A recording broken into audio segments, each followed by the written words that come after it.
Hey there, Pastor Papel doing our daily devotionals. Now, remember, I did these daily devotionals because I always think when we've turned into this one verse culture, do we miss some of the context and some of the blessings of reading the entire chapter or the letter or the book or the poem in the way that it was intended? What do we miss when we do this? So this is kind of a little exercise in pushing you to go look for more information on your one verse instead of just trying to accept the one verse as it is, thinking that you already understand the context, the culture, and why it was written. So that's the challenge. Today we are reading the book of John. John, the beloved, the disciple of Jesus. Rather big-headed if you ask me, but anyway, we'll just let that point go. So John has his book, his telling of the story of Jesus. His focus is on Jesus's deity, Jesus's godness, the reason that God came and did it for us, because we could not do it for ourselves. So God put himself into our shoes. Sometimes I watched this brilliant video, you should watch this one actually, of a song where it talks about the person is blaming God for everything and he's telling Jesus on the cross, it's not a carpenter that should die, it's God, because God is the one who's guilty. And the irony, of course, is that God is the one who is dying because God is the one who is willing to take the burden and everything else. So it was a brilliant song, very clever. I liked it anyway. I think I posted it somewhere on Facebook. It was very good, inspiring. So we're looking at John chapter 10 and verse 28. We're on day 23, so John chapter 10 and verse 28. And it says this: I give them eternal life, and they will never perish. No one will snatch them out of my hand. Isn't that wonderful?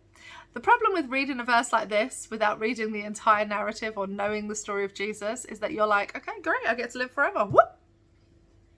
And it doesn't have any of the value of the story. It doesn't have the fact that, God created the world and that he gave people choice because he doesn't want mindless zombies. He wants people to, freely engage with him, be in a relationship, rule the world together, serve, do the thing, worship, have a good relationship with God. And humans decided that we were going to just do our own thing. And then we stand really judgmentally in the 21st century like those primitive people. We know better, when in actual fact, more wars, more starvation, more greed, the disparity between rich and poor only gets wider and wider.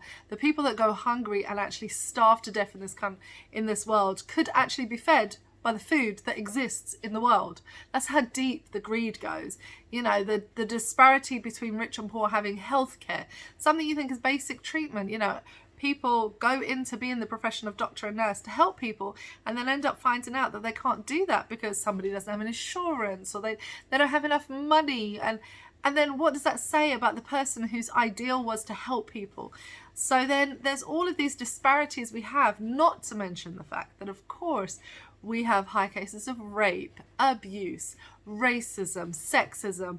I mean, it just is shocking the amount of ills that are in the world. The biggest, what do they call that? Biggest after drugs is human trafficking. I think it's about to tip over, and human trafficking is literally the biggest crime in the world.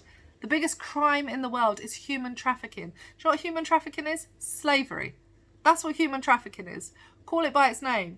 When you are buying and selling humans to do work, sex trade, whatever, you're putting them in slavery in a form of really. And we stand in judgment, and then when we read this verse we're like, yeah, we're going to be saved, it'll be fine. Really? That's all you think when you hear that verse? We hold on to the promise, we get really comfortable in our position, and then Christians go off and do the most heinous things in the name of, I don't know, let's see, pro-life or any other thing, pro-capitalism, pro-whatever they are. It's mind-boggling that you should not have one verses and think that that's the whole theology of the Bible. But this is a beautiful verse, nevertheless. It's a promise given to Christians to actually hold tight, that Jesus is never going to let go of you. He's not going to you're not going to call out for him and then he's just going to release his hand and be like, yeah, sure, okay. and then just let you go. You're supposed to hold that promise dear. You're supposed to know that he's going to dwell with you.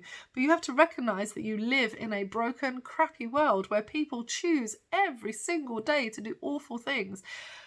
Your reality and your future looks very different.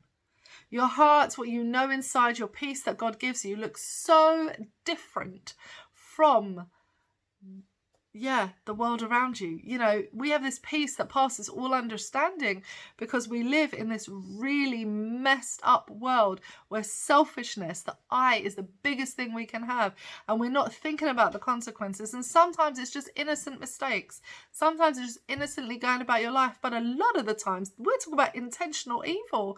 We're talking about things, you know, we just mentioned a whole list of intentional evil. These are not good things. Selling human beings into slavery is not a good thing.